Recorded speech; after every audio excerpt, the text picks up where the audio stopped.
Time at Bella Sloan. Again, my name is Mike Morgan. I'm one of the teachers here. All you guys are alumni, and we continue to give you value in the mentorship. So tonight's call is from a representative telling you everything that you need to know as far as trying to secure funding, um, the credit score that's needed, what credit bureau they pull from, etc. So make sure you have your pens and papers out. Remember, the only dumb question is the one that you don't answer. Any questions for me before we bring on our speaker for tonight? Yeah, I have a question. Can I talk? Oh, no, no, you can't talk. Hey, I told you Herman would pop on for a second. Hey, Herman. Hey, hello everybody. Hello. I gotta take care of my other mentees because I have a class right now, but I wanted to come on and thank Steve so much for coming to talk to my mentees. And everybody else is joining the call because I know I put this on Instagram. So I thank you guys for joining us. Just wanted to give some value to everybody. Hey, what's up, Island Girl? How you feeling?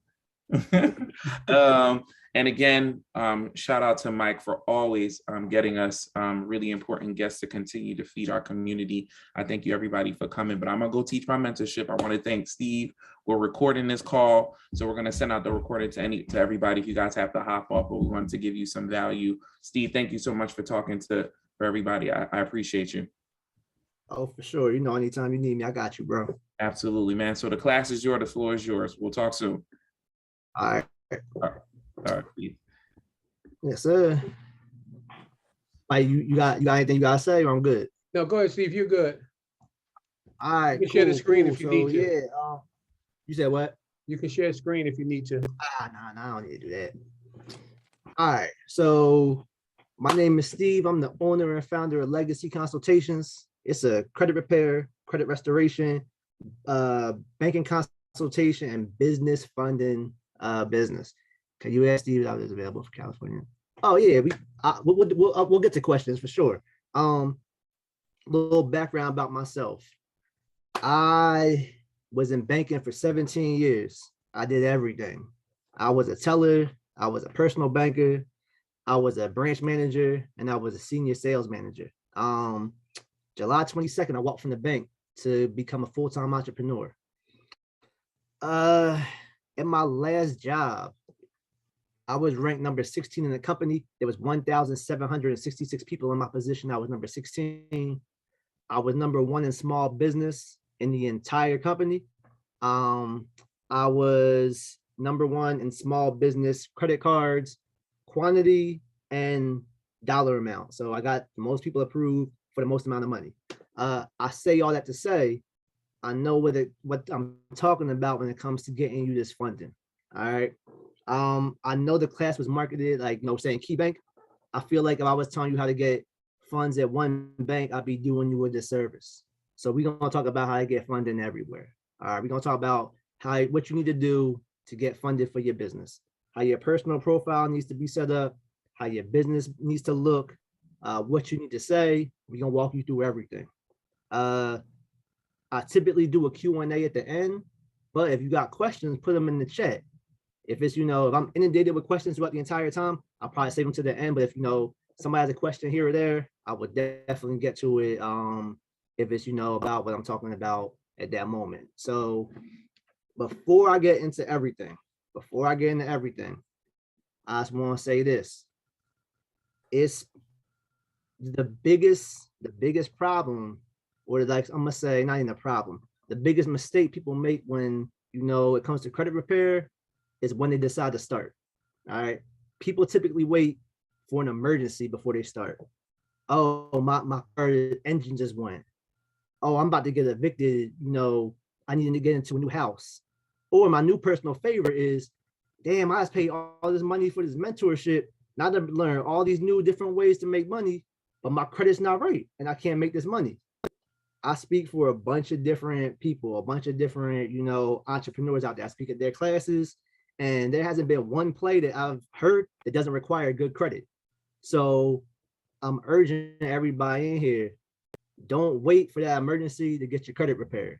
All right, because now you excited about this class. Your car went, you had an emergency with your house, and now you gotta wait for the credit to get right before you can start making these moves.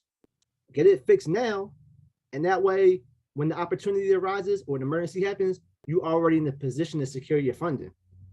I'm not saying, come to me. I'm not advocating me. I do credit. Herman does credit. There's a million people out there that does credit repair. Just make sure one of those people, you have some things in your credit that has to get taken care of. Make sure you get it taken care of. All right. So let's get that out the way. Now let's get into what y'all came for. Let's talk about getting these bags. All right. So how I want to start it off. You know what? Can y'all put this in the chat? Just let you know, flood the chat with the answers. Now I want to know how many people in here own at least one business and how old are your businesses? Just throw it in the chat. 5 years. Oh, okay. 4, 2, 1, 10 months, 5 years. Okay. 20 years. Okay. 15 years. Yo. Oh man. So most of y'all not new to the business thing. All right. We're gonna talk about business funding real quick. We're gonna talk about the benefits of it. All right. A lot of people, I talk to people every day. A lot of people want business funding and aren't in the position to get it and don't know how to get in the position. So I'm gonna talk about first why business funding is great. Then we're gonna talk about how to secure it. All right. So my favorite thing when it comes to business funding is that utilization is not taken into account. If you don't know what utilization is, that's your revolving balances, right? In your personal, that's your lines of credit and your credit card. And it's the limit divided by the balance, right? So the higher utilization, the lower your score drops. And a high utilization can prevent you getting funding. And it could really mess up your score. Let me tell you a story. It's my favorite story, right? I had a client, I done work with him for like, I don't know how long he was working with him, but when he came to me, he was like his score like 570. We worked hard, got all negatives off his profile. His credit score was like 760, right? He hit me up.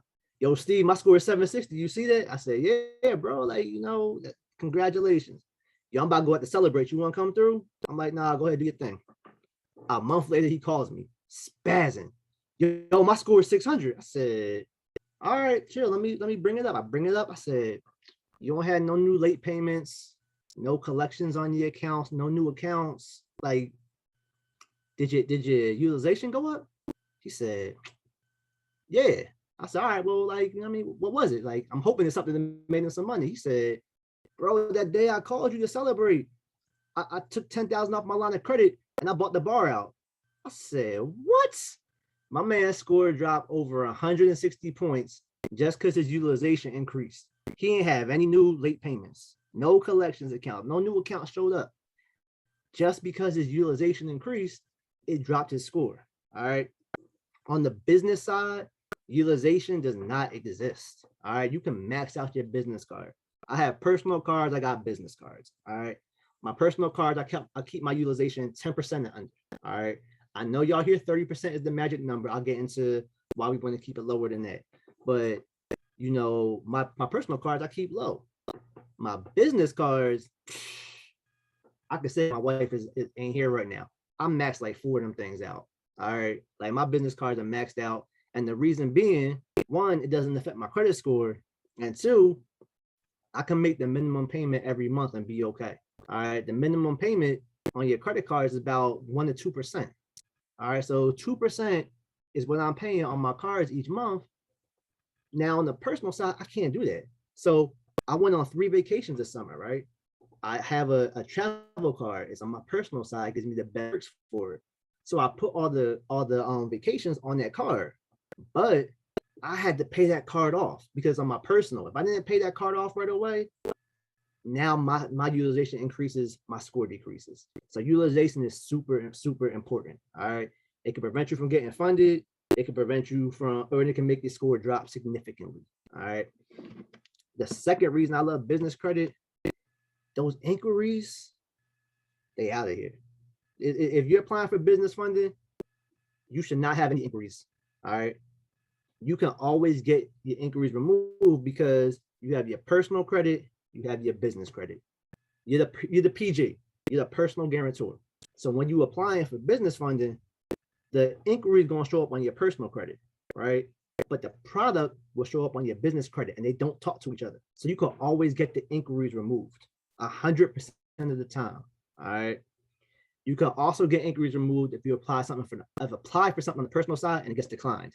The rule of thumb, if it's an open and active product, you cannot get the inquiry removed. But that only applies to personal. All right. I get my inquiries removed monthly. All right. I use a 24-hour method. If you're not familiar with what the 24-hour method is, it involves calling the bureaus, telling them you didn't authorize the inquiry, and within 24 to 48 hours, they will remove the inquiry. Now, it's foolproof, but you have to be relentless with it. All right. Now, I say you gotta be relentless. You have to call these bureaus multiple times. You're gonna call and they're gonna say, "Oh, you need a police report. Oh, you need to file an FTC report." Don't even argue with them. Just say okay and hang up and call back. I do it every month. Sometimes I need to call each bureau 10 times, but it's worth it getting the inquiries off because, like I said, 17 years of banking experience. I've seen people come in with 770 profile, 770 credit score, immaculate profile, and the only red flag was multiple inquiries, and they didn't get approved. If you have too many inquiries, it looks like you begging. It looks like you going around, can I get some money? Can I get some money? Can I get some money? Why is the bank going to lend to you if you like you trying money from everybody? Because was you lend to somebody, if you know they ask this person, this person, this person, that person, that means they don't have the money to pay it back. That's how the bank looks at it. So inquiries can hinder you from approvals. All right. Business credit, business funding, you're getting the inquiries removed 100% of the time. And I will post my Instagram page throughout the entire presentation. Tonight, I will repost the 24-hour method in my story. It has the phone numbers for each bureau. All right. And it has how to get to a representative so you can call them and get the inquiries removed. That way you don't have to comb through and find the phone numbers yourself. I will put that in my stories tonight. Another reason, banks like to approve businesses. All right. Banks like to approve businesses typically for a higher amount.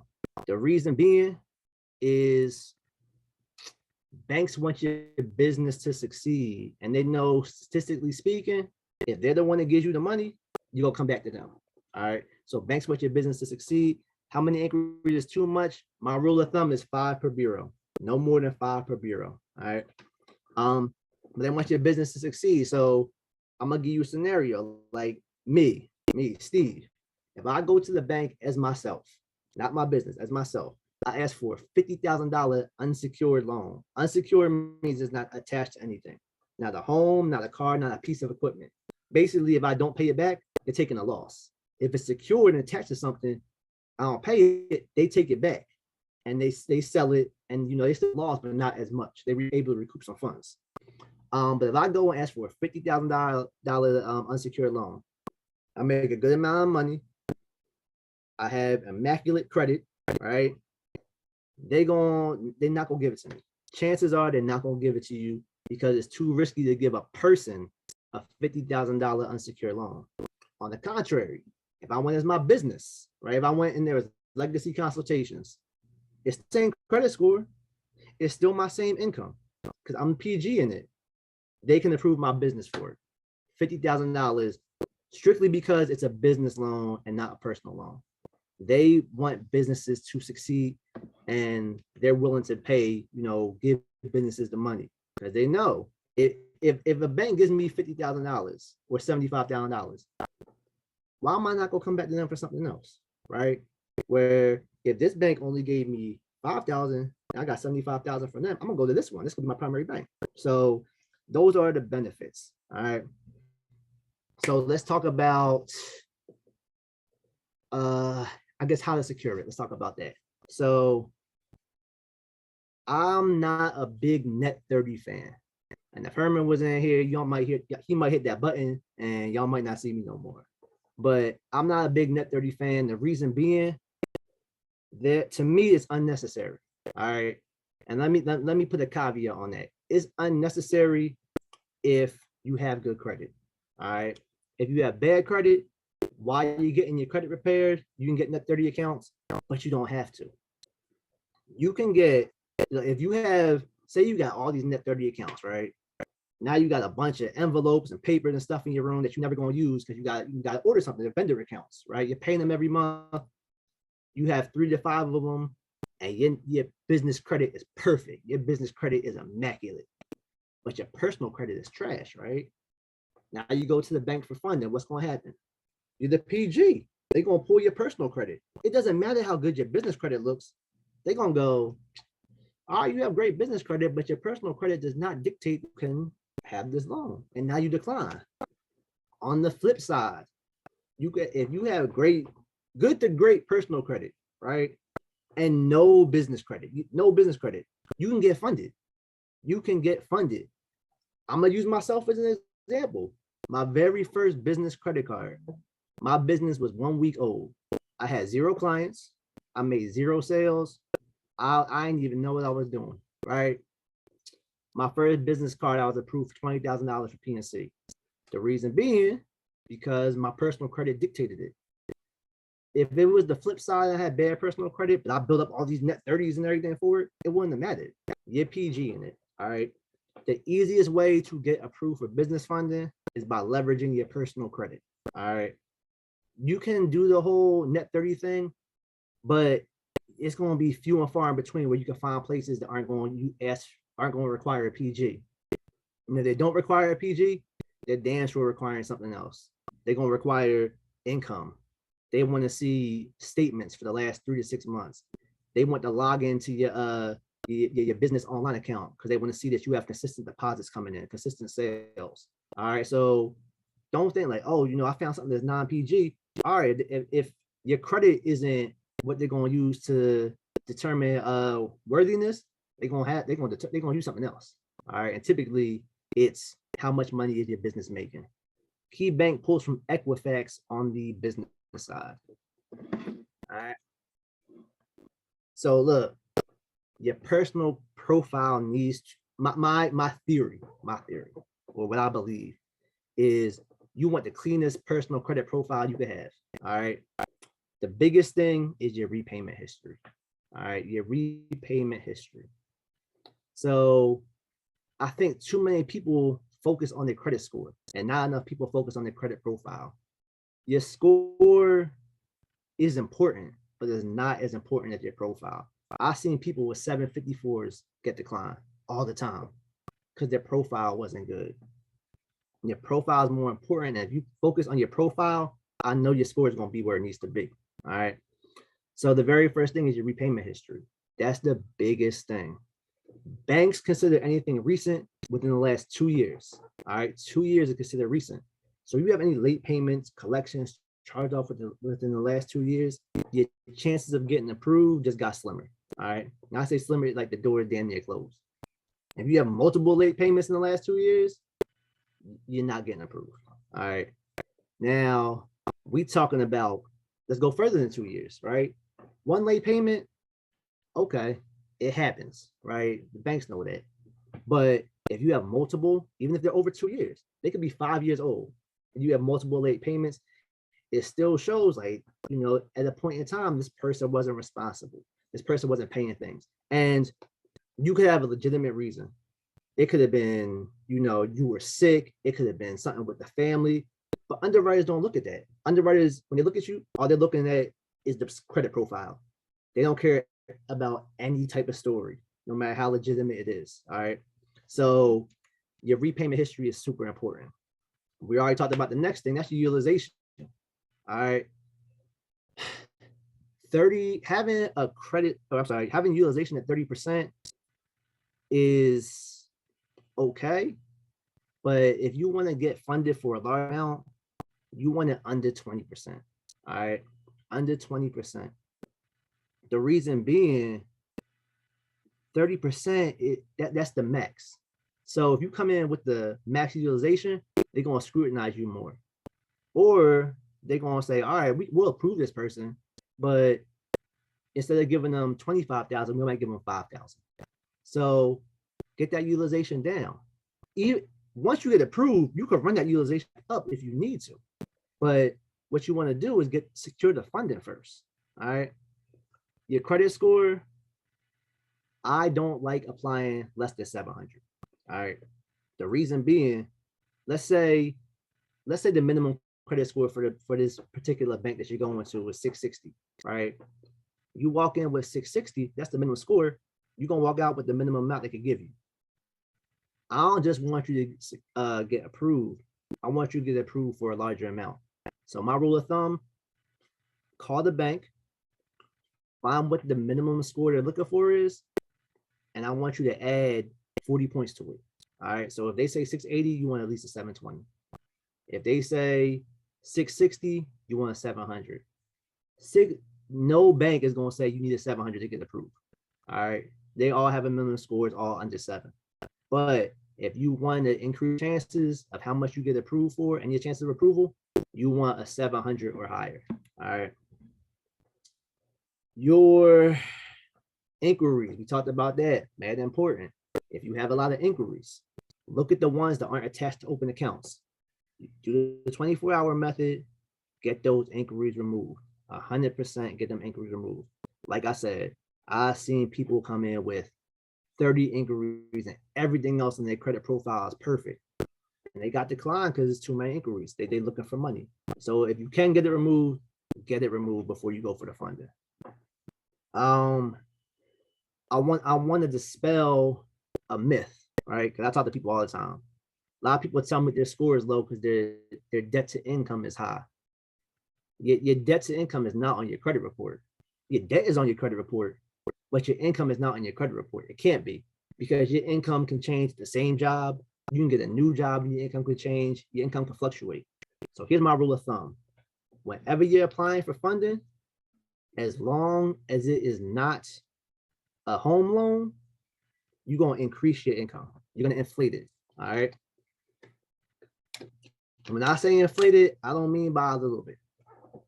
Everybody in here, when you apply for funding, you're making at least 6 figures. All right. Let's give an example. Let's say you really make 50,000. When you go in for the bank, they ask you how much you make. You're making at least 120. And here's the reason why. It can't hurt you.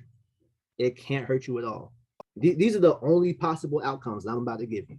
All right. So you really make 50, but you say you make 120. All right. At least it said 150. You really make 50,000, but you're saying you make 150. These are the only outcomes. Outcome number 1, you're approved at 150. Congratulations. Outcome number 2, you denied at 150. But if you was denied at 150, you was gonna get denied at 50,000 too. So doesn't hurt. Number 3, they're gonna counter you for a lower amount than what you asked for. Okay, you still got approved. Or number 4, they're gonna ask for proof. If they ask for proof, you know what you do? You give them the proof. Excuse me. You give them the proof. They're gonna look and they're gonna say, you said that you made 150, but according to this, you only make 50,000 a year. But guess what they can't do? They can't deny you because you lied. So what they have to do, they have to approve you or deny you based upon what they actually have in front of them. All right. They have to approve you or deny you based upon what they actually have, and that's the 50,000. If they decline, all right, they were going to decline you anyway if you told them the truth. If they approve you, great, you got approved, and your whole thing was you were asking for more money. So you always want to inflate your income, unless you're asking for a home loan, because you're asking for a home loan, they are 100% asking for documentation. All right. I guess before I go on, does anybody have any questions they want to throw in the chat?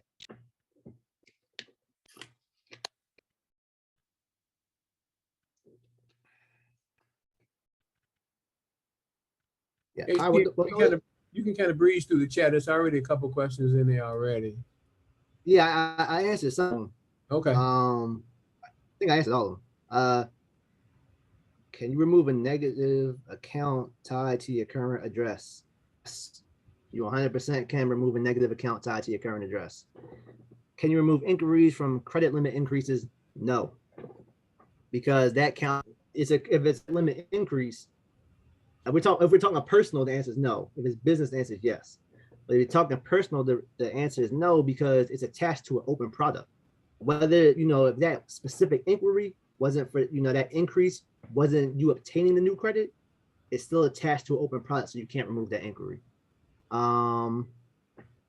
If you got inquiries from getting your credit ran from a car, Yes, they can be removed. All of them can be removed except the one that you went with. You know what I mean? So when you go to the dealership, and I advise not going to the dealership if you're looking for London. But if you go to the dealership, anybody knows they running your credit 13, 14, 15 times. So you get 15 inquiries for one car. They're pulling from multiple banks to get you the best deal. So the 14 inquiries you can get removed. But if you ended up getting approved with PNC, you can't get that PNC inquiry removed. What if it's a group business for the credit? I want to answer that now. I'll get to that one, Yvette. What's it? A safe income amount? 150 is fine. Personal inquiries for approved business cards. Yes, you can remove any inquiries for business. For business lending can be removed. Any inquiries. If it's LLC, brand new, how much does that determine the funding you will get? We'll talk about that one too, Willie. Tamir, what if the business is new? Can you still get high limit business cards? Yeah, I did. I did it myself, 100%. If your business is making 700,000, you do not need to inflate your income. All right, use the real numbers. They're gonna ask for proof, 100%. They're 100% gonna ask for proof. If you can prove it, put the real amount. What if our balances are really low, like 1%, 2%, 0%? Is it a bad sign of not using a lot of credit? No, it's not a bad sign because it could be 1 to 2% or 0% right now. It's a credit card. Tomorrow it could be at 10%. Next day it could be at 50%. So no, it's not bad because they can't say you don't use your card because all they get is a snapshot. They don't get a history of your spending habit on the card. All they can see is from that very moment. Can you do 34-hour hack? You can do it, but you have to be very diligent with it and very careful. You have to be very diligent. So she's saying that if you apply for personal lending and got approved, can you get the inquiry removed? You have a very small window. So when you apply for something, the inquiry hits right away, but the product might take a week or 2 to show up on your personal credit profile. So during that time, you can call to get the inquiry removed because technically it's not attached to open and active product. But you have to be very careful. You have to keep checking your credit report because the moment it hits, if you haven't got the inquiry removed, you gotta stop. Because if you get the inquiry removed for open product, it can close the product. So you have to make sure that you are diligent with it, that you're on top of it. I'm not really a fan of teaching it. I do it myself. Only reason I don't like teaching it is because there's gonna be somebody that messes up and they get the inquiry removed, but the product was there and now they lost the product and they can't get it back. And guys, also, we at Bella Sloan, we don't agree with that as well. How does it work with Amex in regards to income? They don't do what? We don't encourage opening an inquiry, removing an inquiry on anything open. We only dispute inquiries on closed accounts only because you risk jamming yourself up big time. Yeah, it's definitely not worth it. It's definitely not worth trying to do. Yeah, not a fan of it. When you do a pay delete charge off, does it increase your credit score? The pay delete is for collections accounts. It should increase your score because the collection account is removed. When is the best time to remove inquiries from opening accounts on loans and credit cards? There is no best time. You can't remove inquiries from opening accounts. All right, everybody pause on the questions. I'm gonna answer the rest that's in the chat right now, but I want to get to everything, then we'll do some more questions. But let me answer the rest in the chat because if y'all keep going, we don't get to the rest. I have a good credit score, all positive accounts and low utilization. I only had a credit card for 4 months with my local credit union. Will this affect me getting a line of credit with KeyBank? Brandon, if you're talking about a personal line of credit, if you get approved, it'll probably be for a smaller amount. You cannot get a business line of credit at banks if your business is not 2 years old, and we will get into that momentarily.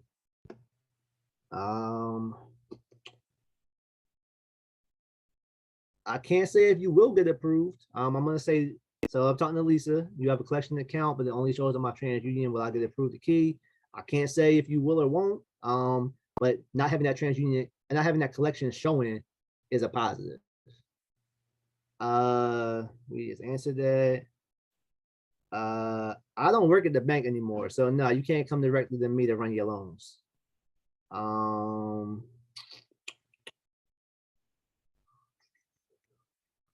answered that one. No business lines of credit for brand new accounts. They look at payments within the last 2 years in the accounts that are closed or paid off. Yes, they look at it.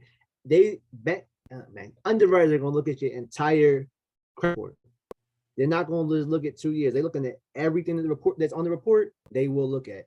So, like I said, if you know that you made mistakes, 2 years or older, they're still going to see that, and that can still prevent you from funding. 4 years ago, you was wild. You weren't paying things on time. You had things late, collections, charge off. But in these last few years, you've been on top of it. You rebuilt your credit. Your repayment history has been good and your score increased. They can still decline you for what you did in the past. It sucks, but that's where the credit repair comes into play. I have like 7 credit cards and only 1 inquiry in my report because I moved inquiry before more power to you. I still wouldn't advise it, especially if you're new to it and don't know what you're doing. I have 1 missed payment from last year, August, so I delete the account. You don't want to delete the account. You want the account updated. You want to delete the late payment. So whenever people do credit repair, a lot of people think the only option is to delete the account. The best thing you could do is update the account, meaning the late payment is deleted, but the late payment is deleted and now the account just has a perfect repayment history. All right, that's the best thing you could do. All right, let me get back into what we're going to talk about. I ain't expect that many questions. Let's see. All right, so we talked about it earlier. First thing I asked y'all is how many people have businesses and how old the businesses are. And a lot of y'all have businesses that are over 2 years old and y'all sitting in a pretty position. All right. If your business is less than 2 years, don't worry about it. You can start a business Monday and get funding Tuesday. All right. So 2 years is big though, because 2 years, that's when banks consider your business to be seasoned. All right. Seasoned is everything.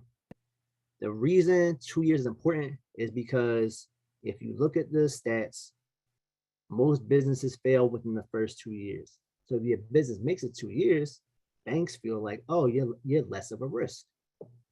Let me tell you how important this is. Let me show you how important this is. Let's take 2 separate businesses, all right? Business 1 was created 4 years ago. In that time, business 1 did nothing. The person created the business, took the paperwork, threw it in a folder, and forgot about it, right? No sales, no clients, no nothing. Let's say business number 2 has been around for 3 months. In the 3 months, business 2 has done $250,000 in revenue. You do the math, business 2 is on pace for $1 million a year, right?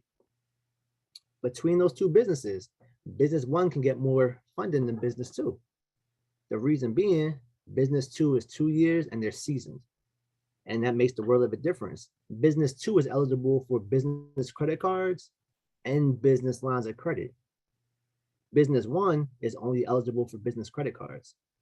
And there's nothing wrong with business credit cards, but business lines of credit is where it's at. Business lines of credit, you get approved for a higher dollar amount typically, and it's like cash. You can take money off of it. You can't take money off of a credit card unless you're doing a cash advance. And if you're doing a cash advance, you are paying a higher APR. When I say higher, it's like 25 to 30%. Yeah, there's a way to kind of play with it and not pay on it, but you have to be set up in the position to do that. And everybody's not going to be in that position. So you want businesses that are seasoned. If you haven't started a business, start one today, because the season starts the day you register. If you have one business, open up 4 or 5, start 4 or 5 more. We want you to have the most businesses possible because that's how you get the funding. There, you know how many businesses you're allowed to have? As many as you can afford. There's no cap on the number of businesses that you can have, and you get funding per each business. And we'll get into how to kind of structure that later. But let's talk about how to get funding with the bank, right? So the first thing you need to do, all right, you gotta do your homework. You have to do your homework with these banks. How you do your homework? Simple. The phone. The phone is your friend. You want to know what bureau these banks pull from. Like we were saying, key bank pulls from Equifax. Navy Fed pulls from TransUnion on the personal, and they pull from Experian on the business. You want to know this before and then. The reason being, like somebody here said earlier, she had a collection on one of her on TransUnion. So if she knows the bank pulls from TransUnion, why is she even gonna go there and waste her time? She's gonna focus on banks that pull from Experian and from Equifax. You want to know that before going in. You don't want to go in blindly. So how you find out? You call them. When you call, you gotta be very specific. All right. Don't just say what bureau do you pull from. What bureau do you pull from if I'm applying for a business credit card? What bureau do you pull from if I'm applying for a business line of credit? You want to know this in advance before going in. So what I do, I'll make it when I want to do a bank run, I'll make a list. I call different banks that I want to, and by the time I'm done, I have an Experian list, Equifax list, a TransUnion list. And that way I know, okay, this bank pulls from here, this bank pulls from here, they pull from here. Like I said earlier, no more than 5 inquiries per bureau, right? So if I don't have any inquiries at all, because I cleared all my inquiries, I can hit up, 15 banks before I have to start doing the 24-hour method? Because I can hit up 5 Equifax banks, 5 TransUnion banks, 5 Experian banks. All right. So you gotta do your homework. You also want to know if the bank has a stated program. All right. A stated program is the same as a no doc program. All right, those are interchangeable. No doc is what it sounds like. You know, do not require income for every type of loan. Every bank has one. Every bank's not going to tell you the stipulations. All right. So what you do, how you know if they have one? When you call. I guys have a question. You know, when applying for a business line of credit or when applying for business funding, do you guys require income documents 100% of the time? If they say no, that means it's a stated program. All right. If they say yes, which they're not going to say yes, but you might find some out there say yes. But if they say no, that means they have a stated program. All right. Stated program is everything. All right. My former employer has a stated program. Up to $50,000, they don't have to ask for docs. Now, with that said, they don't have to ask for docs, but they can. All right. And that's at any bank. They can ask for docs. Navy Fed, same thing, $50,000. What bank is 30? I believe, no, Bank of America, they were 100,000. I think they lowered theirs at the pandemic to like 30,000. All right. You want to know this going in, and not just the stated program, but how they determine the stated program. Each bank's going to be different. Some's going to be 10% of your sales, right? So if it's a stated program up to $50,000 and it's 10% of your sales, if you want 50, you have to tell them that you made 500,000, right? It's the same thing as inflating the income. They're either going to approve you, they're going to deny you, counter you for a lower amount, or ask for proof. All right. If your business isn't making real money with the stated program, don't go ridiculous with it. Don't say your business made 500,000 if your business made nothing. Don't say your business made 500,000 if your business made 150. You know, my rule of thumb, if your business made 300 or more, then you could say you made 500. If your business made less than that, like if your business made 300, you say 500. Business made, 150, say 200. If your business didn't make anything, don't go too crazy with it. Maybe only say 100. All right. You want to inflate, but the higher you go, the higher the odds of them asking for proof.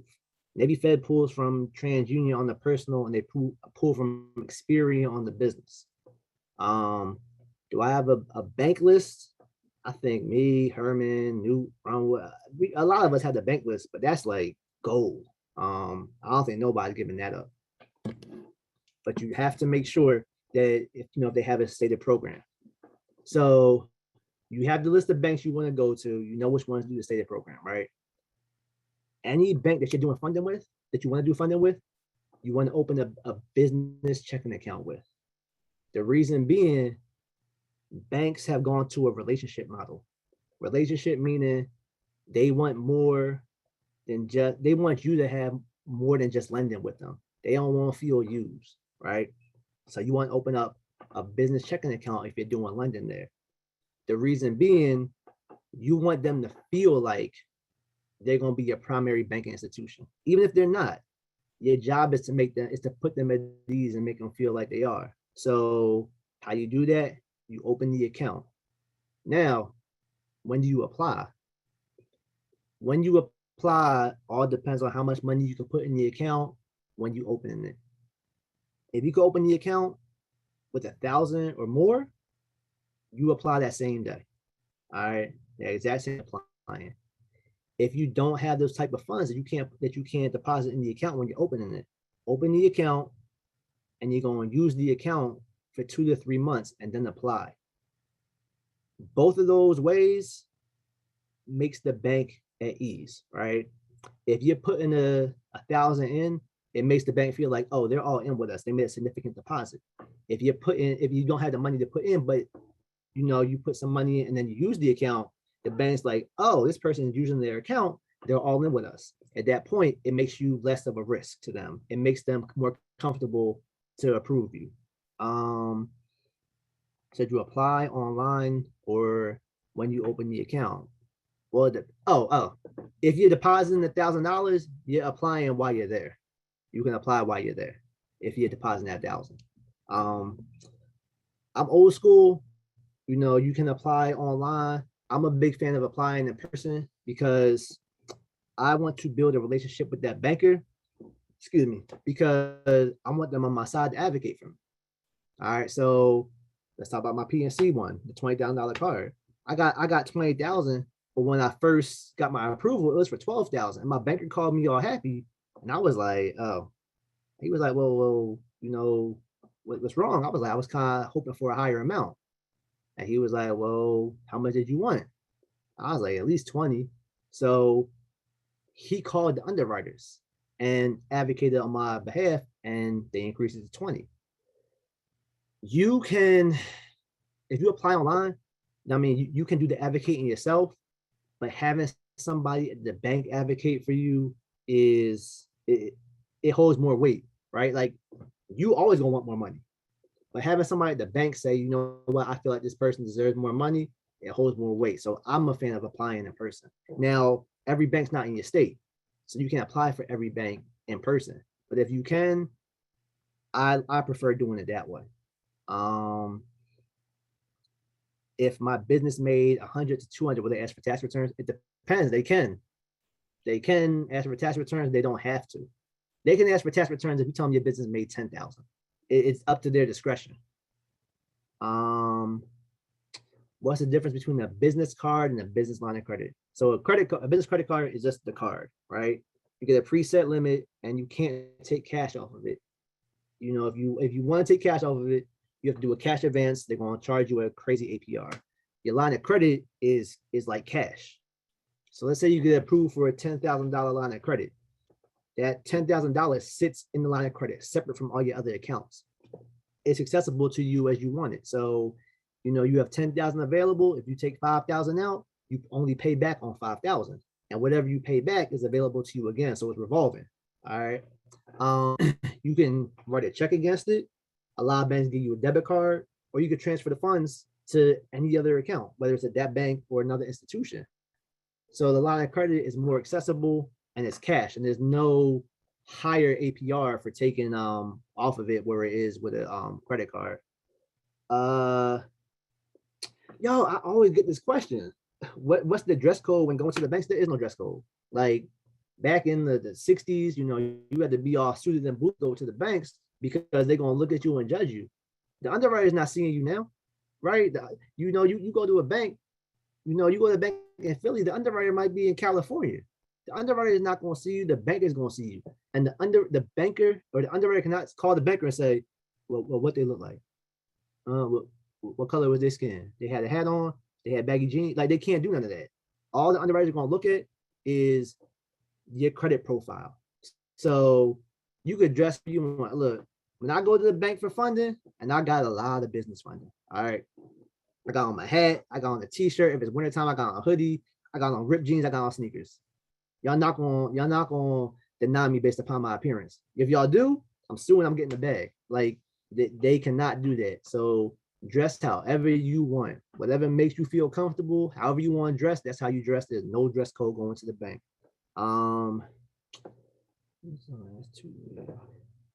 Amanda, I would say 100,000, 150 at the max. Chase, where does Chase pull from? Chase pulls from all three bureaus. Chase doesn't care. Like I got a close friend that works at Chase, and I'm like, yo, like what bureau do you pull from? And she was like, all of them. Chase does that to avoid what I'm talking about, right? Chase is doing that to avoid like, hey, somebody has, you know, some, you know, their Equifax and the TransUnion messed up, but the experience good. If Chase pull from solely Experian, they know that people, they know that, you know, people are going to apply there, and they might not look risky to Chase because they only see Experian, but technically they're risky because they have all these late payments on the other bureaus. So what Chase does, they pull from all three bureaus, no matter what product you pull from. If me and Mike apply for the exact same product to Chase, he might get an inquiry on TransUnion, I might get one on Experian. So Chase pulls from all three. What business banks do you recommend for funding? We'll get into that one too. We'll get into that. So do y'all understand what y'all need to do when y'all go for the funding? Find out what bureau they pull from, right? Unless somebody say Capital One pulls from all three as well. So find out which bureau they pull from. See if they have a stated program, and deposit or open an account and deposit the money if you can, $1,000. If you can't deposit 1,000, then use the account for 2 to 3 months, build that relationship, and then go ahead and apply.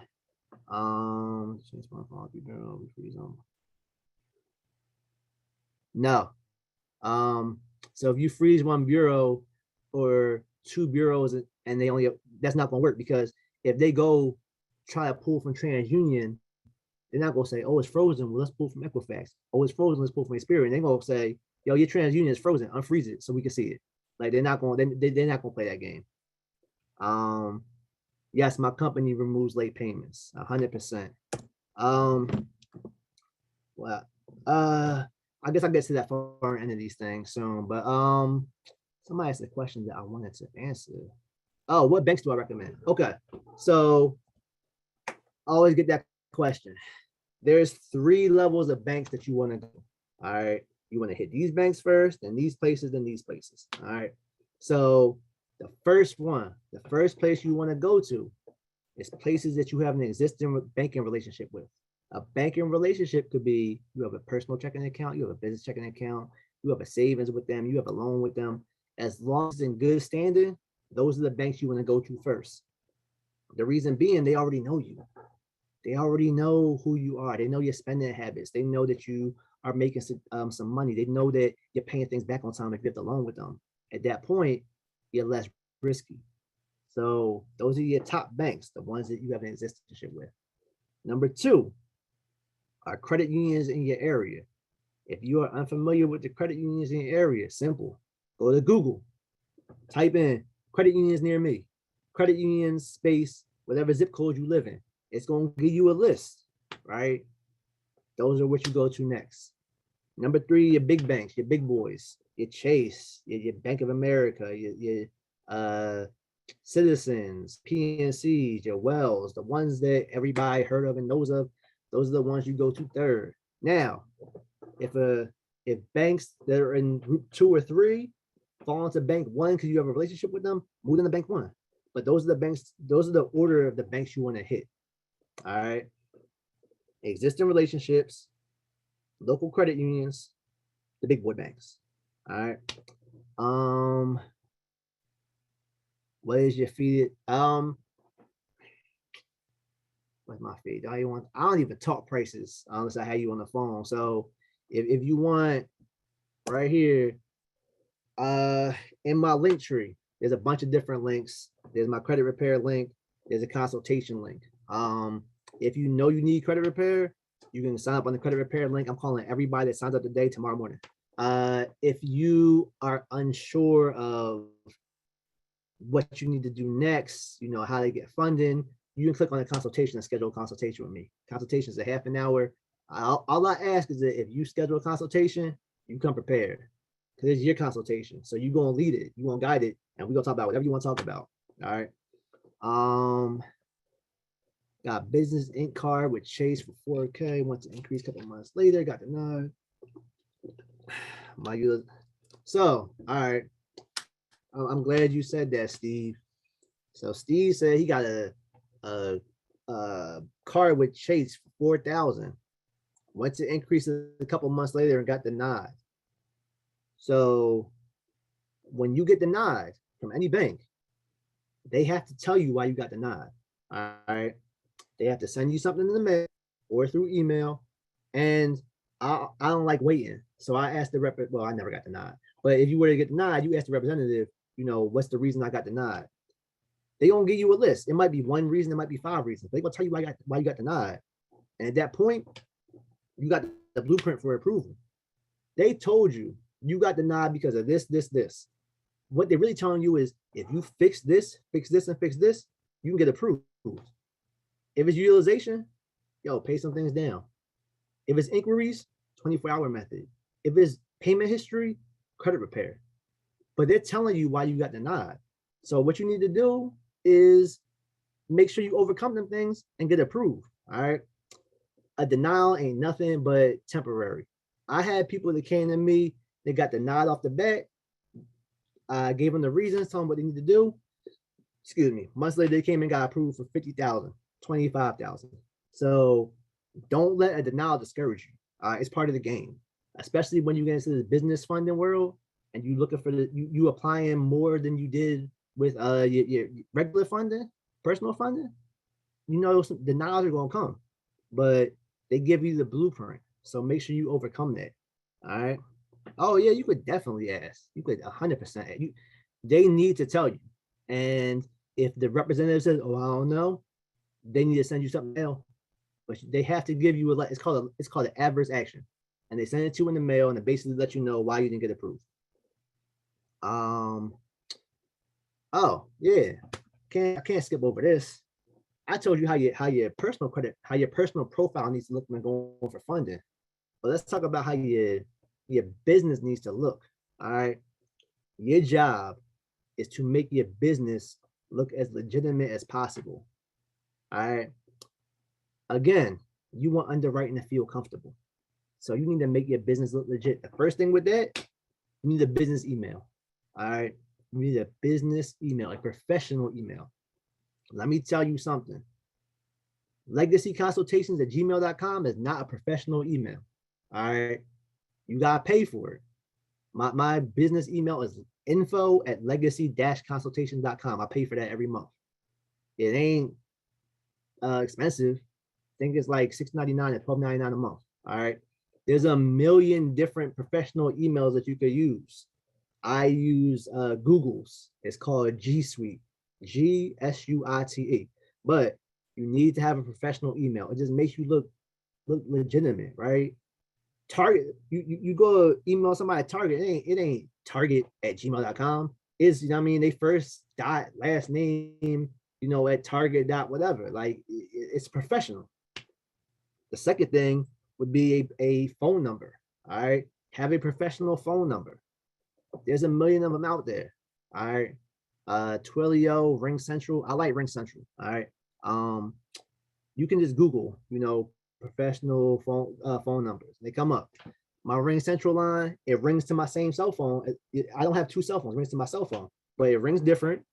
And if I don't answer, it's a professional email, a professional voicemail, right? So if I don't answer my regular line, I didn't got my voicemail set up. It just says, thank you for calling 215, blah, blah, blah, blah, blah. But my business one, if I don't answer, hey, thank you for calling Legacy Consultations, sorry, missed your call, blah, blah, blah. But you want that professional phone number separate from your personal phone number. You want a website if your business dictates it. Like I do consultations, I need a website. The majority of people would need a website. When do you not need a website? Let's say you do real estate, property management. You don't technically need a website, right? You collecting checks every month. But in this class, Herman speaks about so many different things that y'all probably do a bunch of different stuff. So get a website.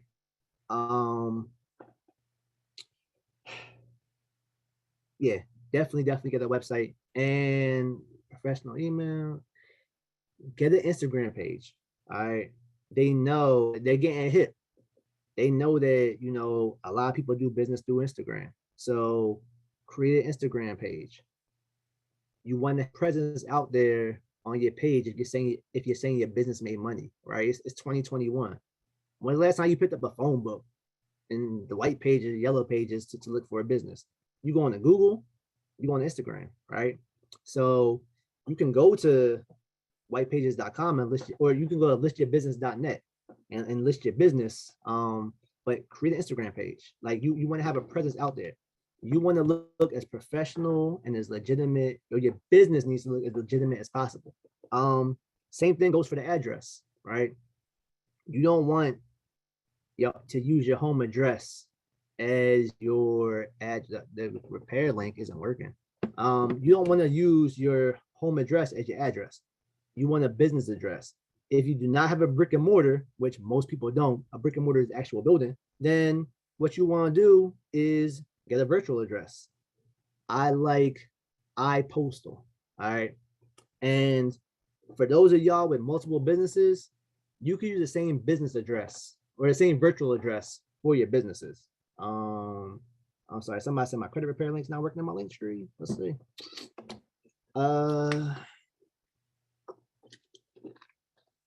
Well, look at that. All right, I'm gonna give y'all the credit repair site in here. I'm putting in the chat. It is legacy-consultations.com. Yeah, iPostal shows up as Staples. Okay, that's perfect. If they ask you, well, I looked and we Googled it, and it's it came up as Staples, or it came up as a like a Parcel Plus or something like that. Yeah, this is your answer. I get my mail forwarded from there, but I have a virtual address because my business address my home address would be public if I registered that. I don't know if you know, but if somebody is savvy enough and your home address, they can find your home address. You don't want your home address out there. So anytime, I had people that had the virtual address, the answer I always gave, oh yeah, they just had their mail forwarded from there. They don't want their personal address out to the public. A lot of people do business online, especially with the pandemic, right? A lot of stuff was closed, so people weren't, doing face-to-faces. A lot of people were doing stuff through Zoom, and I use that to my advantage too. Like, oh yeah, I do everything online. I don't need to meet my people, which I really don't need to. But you have to kind of be savvy with it. All right. So business address, professional email, professional phone number, and website. Legitimize your business. How do I get paid when I help somebody get business credit? It's nothing up front. Then we charge a percentage of whatever you get approved for. You need a low risk name, not necessarily. So let's dispel some rumors, some myths. Those high risk businesses are not high risk if your personal credit dictates it. So when I say that, real estate, not high risk. Construction and restaurants, yeah, the industries are considered high risk, but if your personal credit is good, it doesn't matter. Now there are some that are taboo, credit repair, anything to do with CBD, anything to do with sex, and ATM machines. All right, those are taboo, meaning you can't do them. So if that's what you really do, you're not having ATM in your name, you're not having CBD in your name, you're not having anything sexual in your name, and you're not having, what's the other one I said? Whatever the four I said, you're not having that in your name. All right, no ATM, none of that stuff. Now, if you do trucking, which is technically considered high risk, you can have trucking in your name. If it's a restaurant, it's fine, as long as your personal credit dictates it. If you know you have great personal credit, don't worry about it. If your personal credit is, you won't get your credit repaired. And if you're one of those people who's just like, I don't need my credit repaired, first of all, you're wrong. But secondly, and maybe you want to change your name. But the banks only know what type of business you do based upon what you tell them. All right. So when you create your business, you put it under a code, and the banks don't look the code up.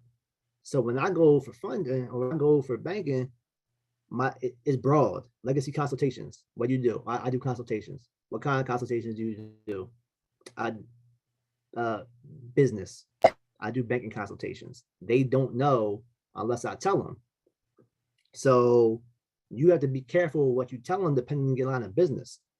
If you're one of those taboo industries, credit repair, other one. If you're one of those taboo industries, you're not going to tell them that's what you really do.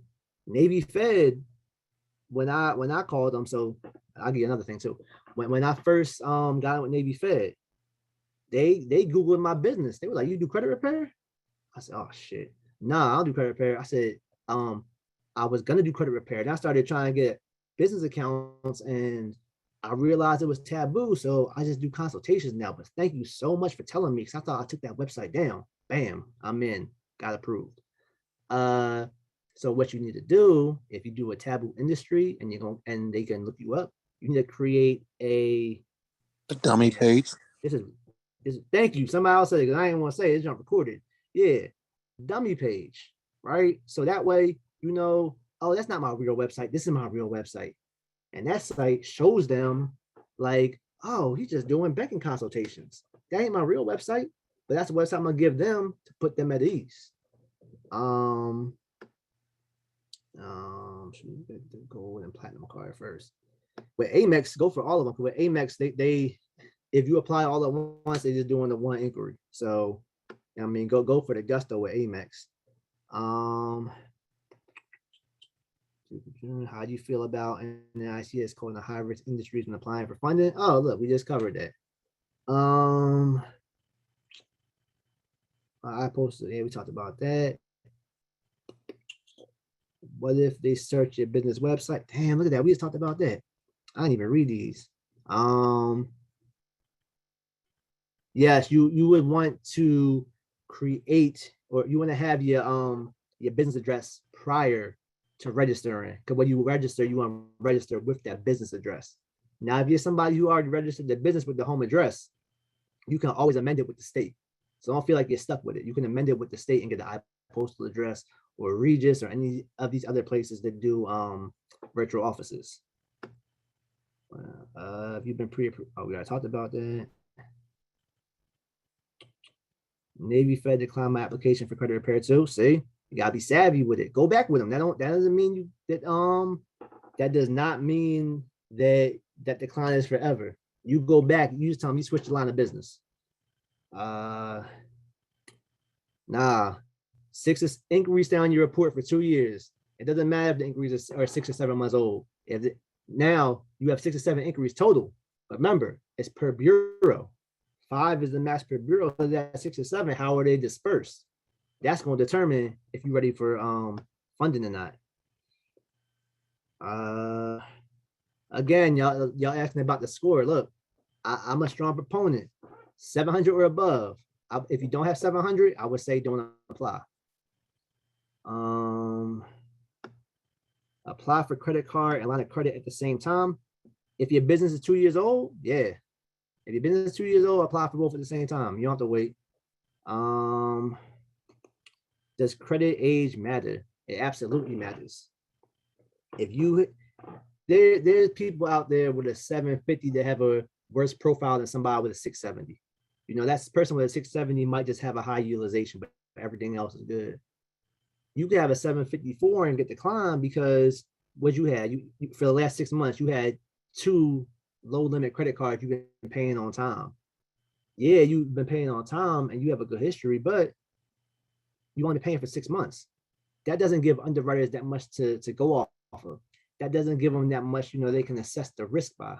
So yeah, age definitely matters when it comes to approvals, when it comes to funding. Oh yeah, Herm wanted me to go over. Are we in 8:30? Okay. Real quick, Herman wanted me to go over the foreign entities, right? So you have a business that's you know in a different state that you live in. 2 ways around it. All right. So first of all, some banks don't care. Some banks don't care if it's within that same area. Like I live in PA. You know, if I had a business registered in Jersey, New York, Delaware, Maryland, they're the surrounding areas. So it don't really matter. But say I had a business registered in Cali or Nevada, right? These are 2 ways around it. One, I registered my business as a foreign entity, all right, in whatever state that I live in. All right. So I live in PA, my business registered in Nevada. I registered my business as a foreign entity in PA. We're good. The other option is if I'm applying in a different state for funding, they're gonna ask, well, you know, you in a different state. Like you're not even, you know, you in Philly, you applying something across the country in Nevada. Oh, well, I work out there. I live in Philly, but I work out Nevada. They can't tell you that you don't work out there. So that's another way around it. All right. So don't feel like because your business is in a different state that you live in that you can't get funded. You definitely can. You have to be savvy with it. Foreign entity, or you're gonna say, I work out there. All right. They can't tell you you don't. I work out there is a good one. You can't get the bank list. Amex pulls from whoever they feel like it, depending on the card. Do you go with the lower package for mail or get the phone number with? I mean that's so somebody said with the virtual address, do you go with the lower package or do you get the phone number with them as well? It's all whatever you want. That's your discretion, however you want to do it. Nah, that list is that list is the one thing we keep at home. That list is like gold, but y'all can get the list by making the calls, by doing the homework. Y'all could definitely get the list. So look,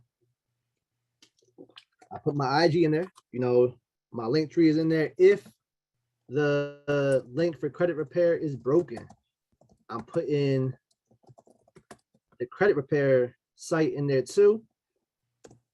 And the link tree has a bunch of different things. You want to schedule a consultation. Let me give you a shameless plug, but if y'all know that this brother is a good friend of mine and Herman's, Runway Billionaire, he and I are coming out with a course. So it's not just like a one-time thing, it's a course on how to start, run, build, grow your own 6-figure credit repair business.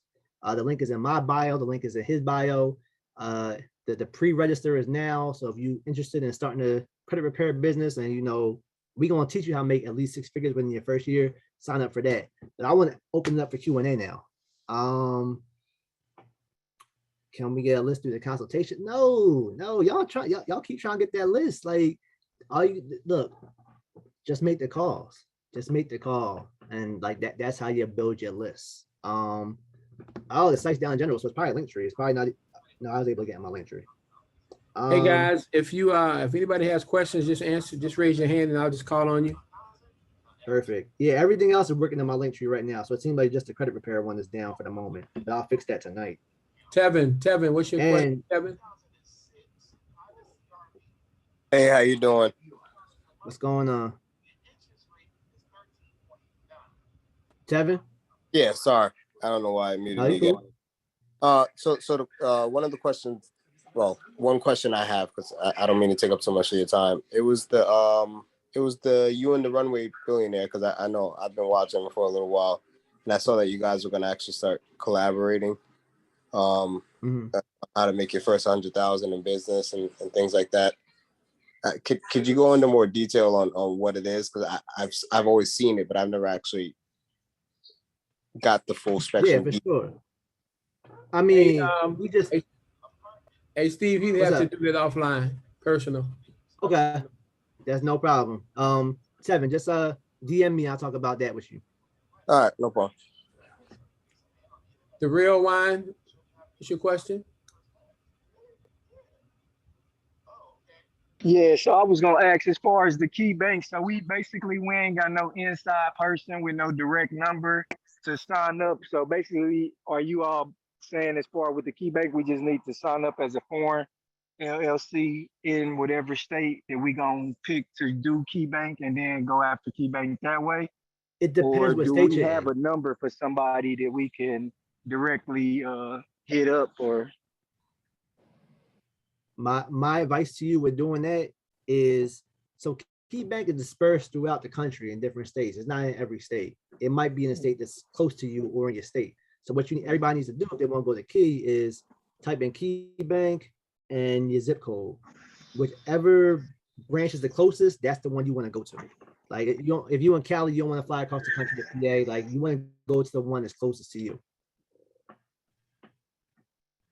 all right, for sure. Judith, what's your question, Judith?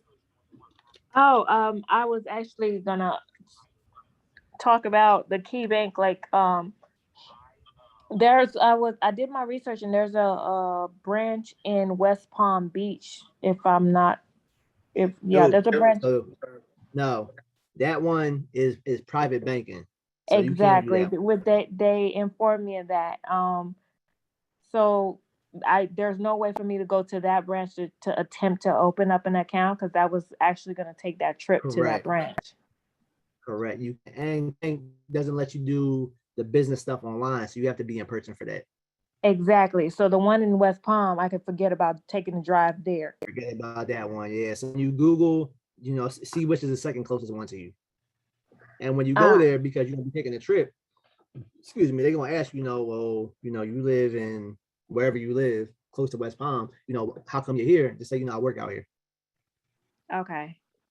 Okay. Work out here, visiting family. Okay. Business family, work out here. Any legit reason to be out there. Gotcha. So I'm definitely gonna do my research and make that trip to the closest one. Thank you. Sure. No All right, problem. what's your question, Art?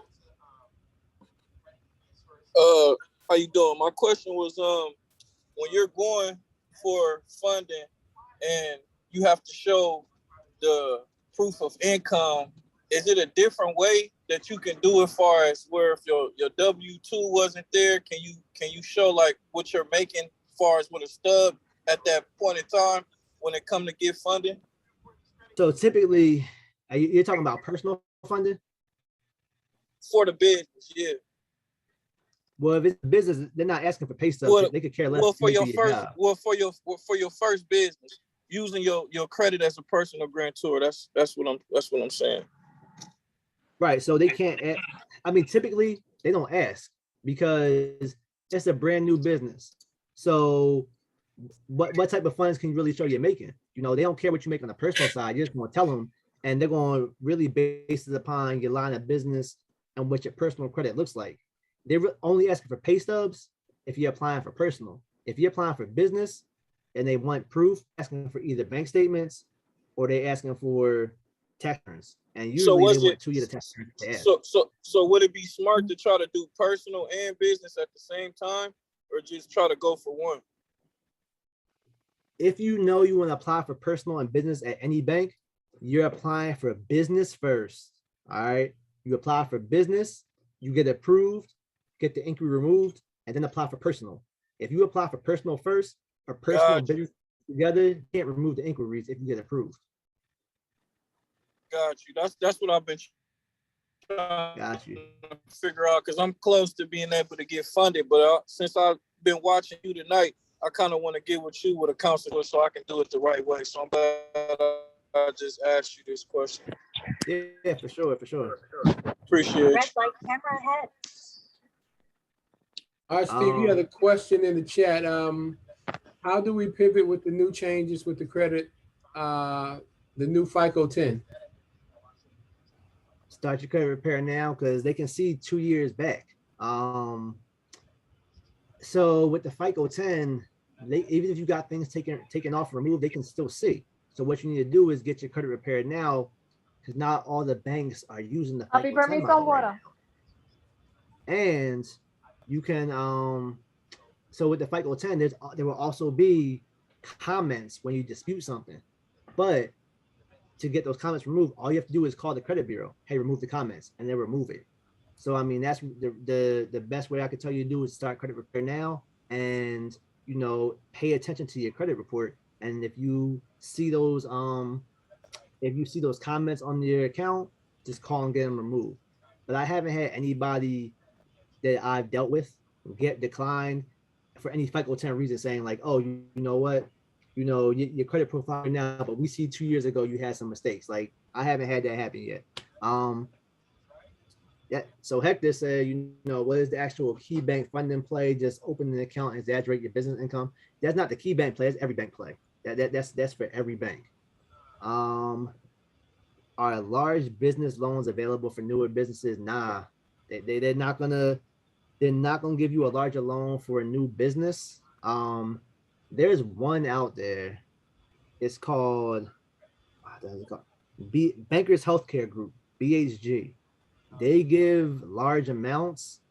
It used to they give large amounts because they used to be for any type of like medical, like dentists, doctors, all that stuff. And typically, a doctor chair, when the chairs go up, they're like $80,000.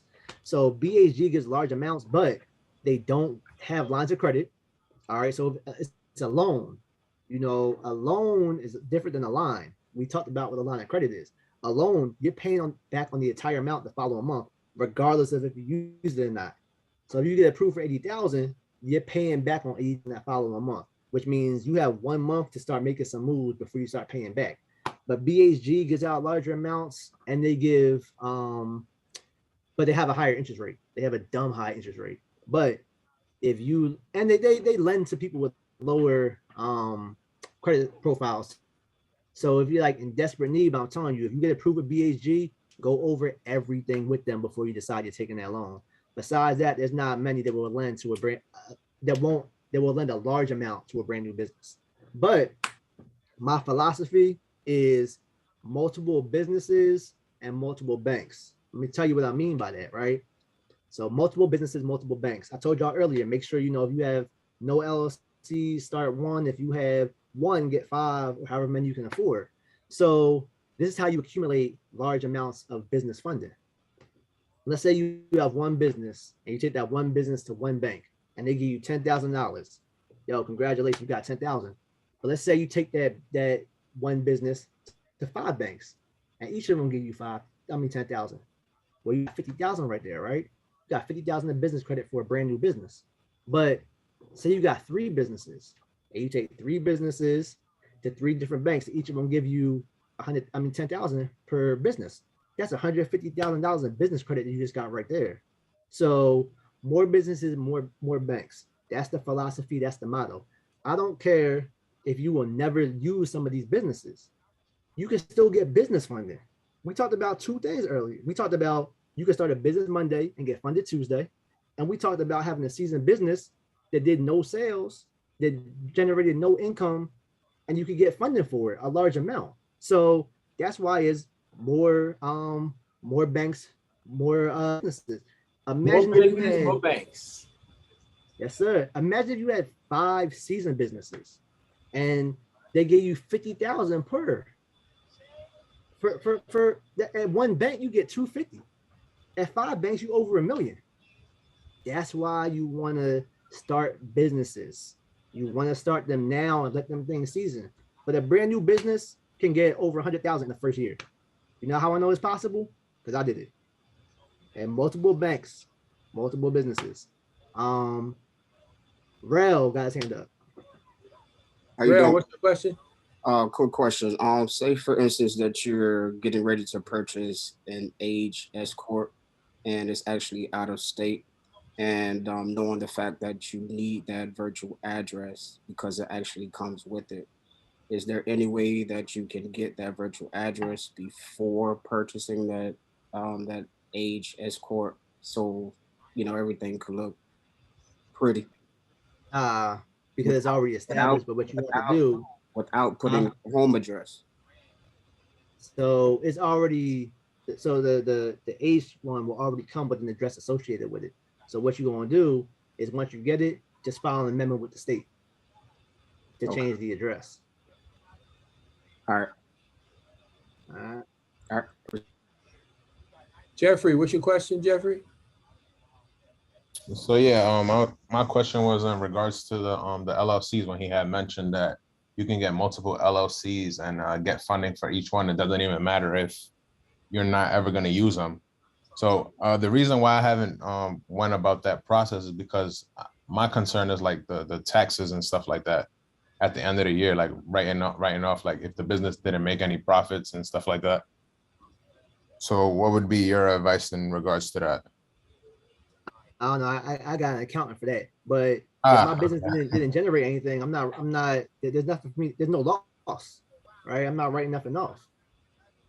Okay, but right. Remember, we said if your business didn't make anything, you can go ahead and file, right? So if I didn't take a loss, if I made this business solely to create the business for business funding, there's nothing for me to write off. So, but I'm interested. Like, let's say, how long can you have an LLC with no, profits before it's invalid, I guess? Well, it won't be invalidated just because it doesn't have profits. Some states make you pay annually to keep it in good standing. Some make you pay biannually. Some is 5 years. But just because your business didn't generate income doesn't mean that the LLC would just go away. Okay. All right. Appreciate that. No problem. Island girl, what's your question? Hi, good night. So my question is, if I have let's say 3 business accounts with one bank, business loans, and something happened and I didn't pay back one. I know you said it doesn't matter, but if I have other accounts with that bank, will that be an issue? For getting new funding or for the loans that you already have? Let's say because I don't have anything with KeyBank, but that's something I wanted to get involved with. I already have an account with them. I already put money in there some months ago. I just never done anything yet. So my question, if I opened up 3 different accounts with KeyBank, let's just say give any bank, and something happened, and because you said it's individual tied to that business, correct? Something happened to one of them. Will they shut down the other accounts? That's my question. It depends the reason. Like if it's something with fraud, they'll shut everything down. So what is fraud? What would be fraud? You fraudulently open the account, you used a social that wasn't yours. Oh, no. Okay. So I was just wondering, because when you're like legitimate fraud. Because when you're investing in businesses, anything can happen. That's what I'm asking. So let's say, God forbid, something happened with that business. And I say, okay, this one didn't do well. I don't have a lot of history. I'll let that. Things happen, right? And if I wanted, and I had to like let one go, I was wondering if they would shut all the other accounts. I think that's what I'm trying to ask. They can. Not saying they will, but any bank they can. It's their discretion, and it's definitely. Have you ever seen anyone come back and fix that relationship afterwards? Something like that happened? It's hard. It is very hard, and depend. Like if it's something with fraud, like 100% no. If you ran into a bad situation and you're able to pay them back and they didn't take a loss, sometimes they will, but it's going to take time. Like they're not going to give you that amount back. They might give you a smaller amount to see if you can handle that, then gradually increase it. So it's up to the bank. Everything's always different. It depends on the bank. It's up to the bank's discretion. Thank you so much. Hey, Steve, it's a question in the chat. Besides the 700 score, would you know the minimum data points for KeyBank? I mean, it's everything that we discussed. You want a low utilization. You want no more than 5 inquiries. You want a good repayment history. And I mean, like, it's pretty much the same every bank. Like credit unions are typically more lenient, but banks is pretty much the same. Like it's not just, I know I worked the key, but it's pretty much the same at every bank. Like you want to have that minimum 700. You want to have the utilization as far under 30% as you could have it. You don't want to have too many inquiries. You don't want to have these late payments. Like it's pretty much standard across the board. At banks, credit unions, like I said, a little more lenient. Carlton. Yeah, I ain't have a question. I just wanted to congratulate you. I've been following you for a minute. I actually came across you through the entrepreneur mentorship, and I just been seeing your progression, who you connecting with, and the little moves you making. I just wanted to, congratulate you on that. That's all, man. I appreciate that, bro. Definitely appreciate that. Alton. Sorry, I didn't change my son's name. He uses my Zoom a lot. It's Yvette. Right. I asked a question earlier. I had to jump off so he can get on his football meeting, but I'm back, and I didn't know if you answered the question about if you have a group business. Me and two other friends have a business together. Yeah, I'm glad you said that. So yeah, how does that credit work with that situation? So when you go into funding a bank and you have more than one person on the business, the bank is going to ask for your operating agreement. So each bank is different. Like, some banks, if you own, anybody that owns 20% or more has to be on the business. Some is 30% or more. So what you need to do is have an open conversation with everybody that's on the business about their credit. If all of you have good credit, it doesn't matter.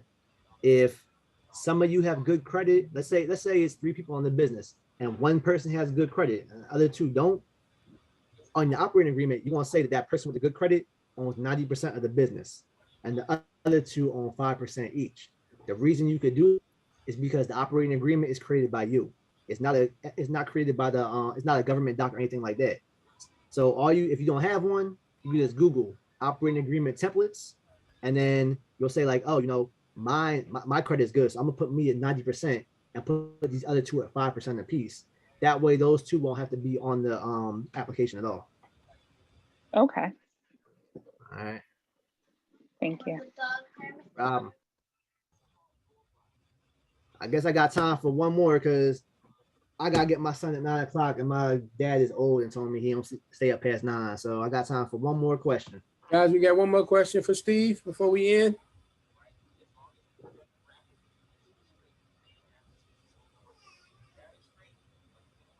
Well, on behalf of Herman and Bella Sloan Enterprises, Steve, we want to thank you so much. Again, here at Bella Sloan Enterprises, we try to give our mentors all the free game and lifelong lessons as you possibly can. Again, thank you so much, Steve, with the Legacy Consultations, for coming out and answer the questions. If anybody's interested in mentorship with Bella Sloan Mentorship, you can hit us up on the website, Bella Sloan mentorship.com.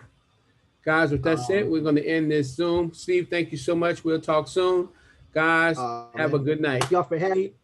I appreciate y'all. My link tree is in there again. Instagram, my name is legacy_consultation. So y'all follow me on there. And like I said, the link tree has everything if you want to get in contact with me. Mike, appreciate you, Herman. Always. All right, guys, have a good night. Thank you so much. Have a good night.